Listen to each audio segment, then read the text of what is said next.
સમાચાર ગાંધીનગરથી, જ્યાં સિવિલ હોસ્પિટલમાં પ્રથમ અંગદાન કરવામાં આવ્યું છે।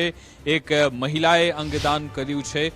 25 વર્ષીય પરિણીત મહિલાનું અંગદાન કરવામાં આવ્યું। મહિલાએ થોડા દિવસ પહેલા ગૃહ કલેશમાં જીવન ટૂંકાવ્યું હતું।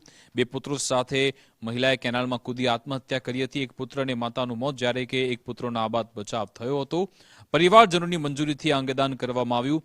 અંગદાન સમયે પરિવારના સભ્યો હાજર રહ્યા। સિવિલના ડોક્ટર અને સ્ટાફ પણ હાજર રહ્યા। બે પુત્રો સાથે મહિલાએ ગૃહ ક્લેશમાં જીવન ટૂંકાવ્યું હતું। અંગદાન થતા હવે બીજા પરિવારને નવજીવન મળશે। સિવિલ હોસ્પિટલમાં 2 દિવસથી મહિલા દર્દી 25 વર્ષની દાખલ થયા હતા।